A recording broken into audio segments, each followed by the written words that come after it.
Hey guys from the Thoughtful Gardener. I love the fall. It is probably one of the most underrated seasons in the garden in terms of being able to create a kaleidoscope of color.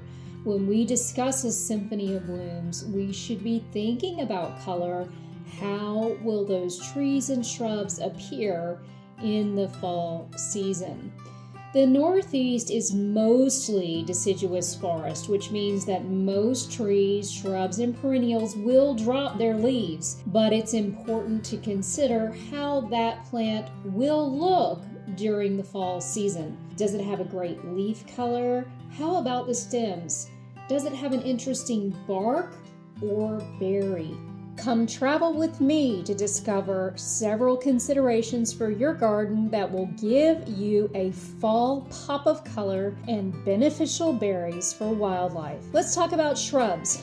There are several very colorful native shrubs that would be great for your garden. The first is our sumacs.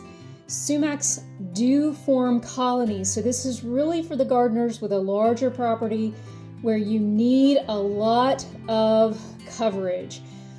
This will slowly form into a small colony, but it is very striking. It has beautiful flower-like cones as well as a really fabulous leaf.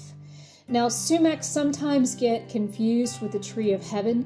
That's an invasive, and that's not what we're talking about here. So you want to look for your sumac that would fit your growing conditions, knowing that it might spread on you in the future. One other great shrub for you who have shade conditions is our spice bush. Spice bush is a brilliant color of yellow this time of year and gets really charming yellow flowers in this early spring.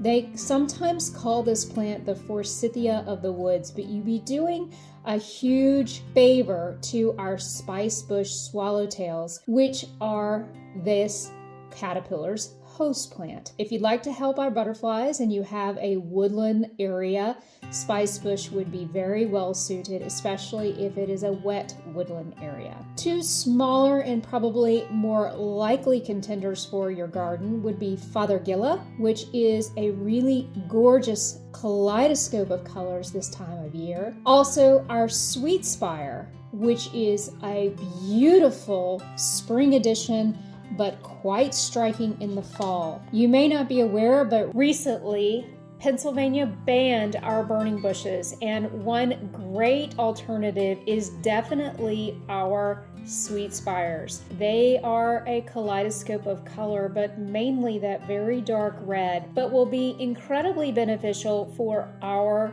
local landscapes, as well as they will not be invasive like our burning bushes sometimes can be. So if you're looking to incorporate these into your yard, I would definitely recommend looking at another showstopper this time of year, which is our red twig dogwood. Now, it's been a very dry year, so the leaves are not as impressive, but what is impressive is as the temperatures drop into the cooler nights, you will see the red twig dogwood turn scarlet red.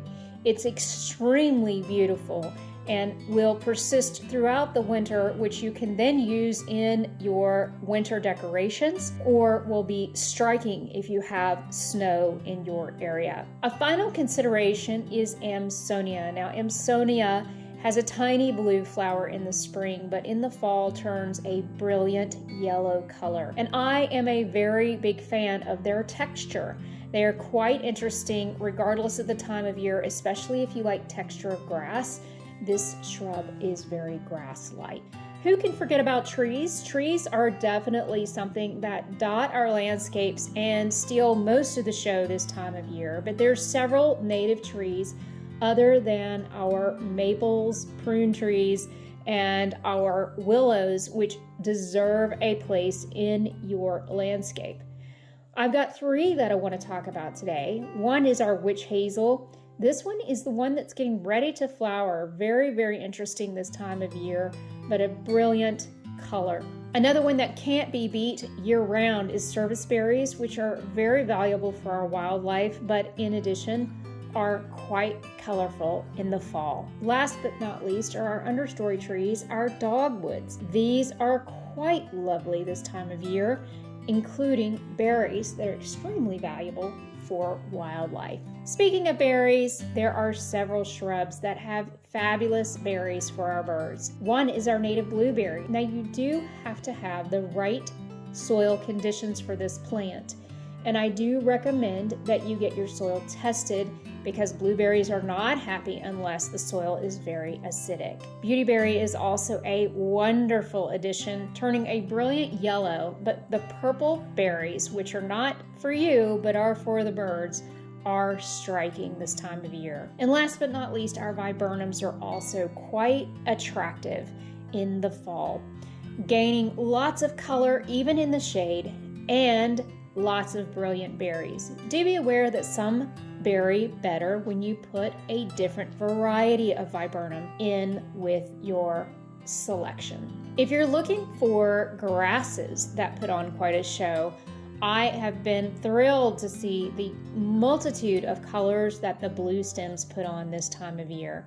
If you have room for a blue stem, it's probably one of the least used things in a perennial garden that should belong because it gives our animals somewhere to hide. I absolutely love the blue stem all times of the year, but this year especially, they have been quite colorful. Perennials too can put on quite the fall show. I have been really loving the liatris this year, has been really attractive, as well as the cranesbill has been really pretty.